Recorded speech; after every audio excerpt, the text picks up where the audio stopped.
Hi everyone, welcome to Stamp with Jini. Today I'm going to show you how I made these cute little Voyage post-it note holders that I gave everyone who attended my retirement party last weekend.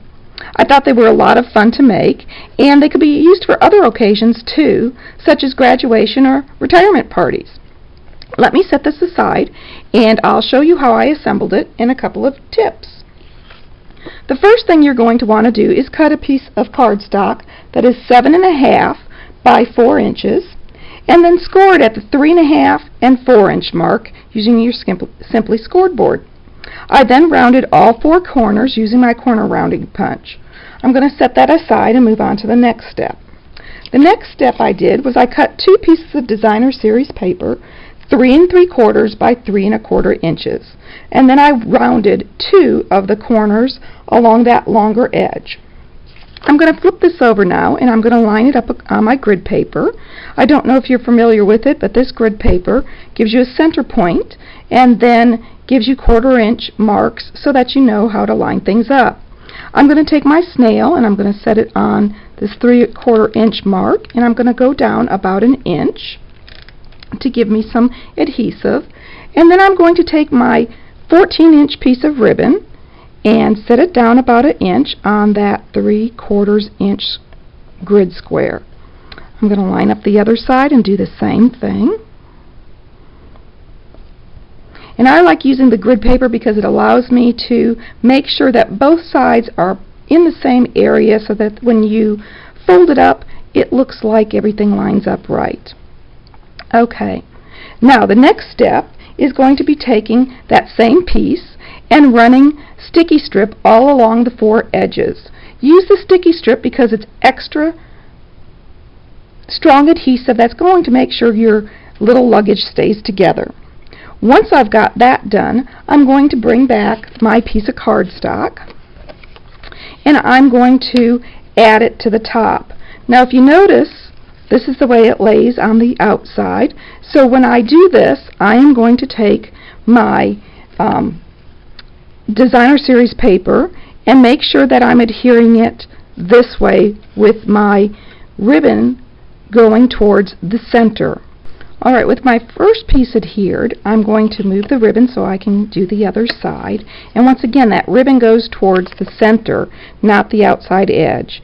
And then I am going to adhere my second piece of Designer Series cardstock to the other side. Now if you notice, both handles are coming up in the center, but we really want them to go outside to the outside edges, and that's why the sticky strip is so important. It's going to keep that secure. Alright, I've got my paper piercing mat in place, and I'm going to lay my Designer Series paper pieces that I've already got attached to my cardstock down, and I'm going to pull this one ribbon out towards the outside edge straight, and I'm going to take my paper piercer about 1/2 inch down in the center of the ribbon, pierce, and then kind of wallow it out a little bit so that it's easy to get my brad in place. And I like to actually leave my brads in the paper piercing mat until I'm completed. It holds everything in place and it keeps things straight and they don't fall out as easy. So I'm going to repeat that process again on this second piece of ribbon and then come over to the other side and do it again.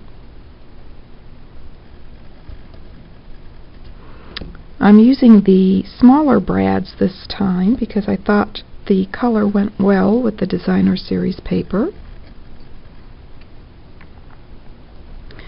that I'm using, and the last time I had used the in color brads, which were a little longer, so it gives you a slightly different look. Okay, now that I've got my brads in place, I'm going to flip this over carefully, and I'm going to want to make sure that my prongs of the brad are facing perpendicular to the edge here, and that's simply so my Designer Series paper covers it a little more easily. And now that I've got all 4 brads open, I'm ready to move on to adding the Designer Series paper on the inside. Okay, here you go. I've added the designer series paper to the inside of my piece of luggage. It is 3 1/4 by 3 3/4. Once again, I've cut 2, and then I've rounded the corners again on 2 sides. I've adhered those with my multi-purpose liquid adhesive, and then I've added my Post-it notepad using sticky strip so that it's well secured. So let me set this aside and I'll show you the finished product again. Here you go. Here's my piece of luggage, my Bon Voyage Post-it note holder. I've used the Fabulous Phrases stamp set to do these cute little tags, and I think they just are a lot of fun. I hope you've enjoyed this project, and if you'd like any of these products, feel free to stop by my online store. It's open 24/7, and you can get there from my blog, www.stampwithjini.com. Thanks for joining me.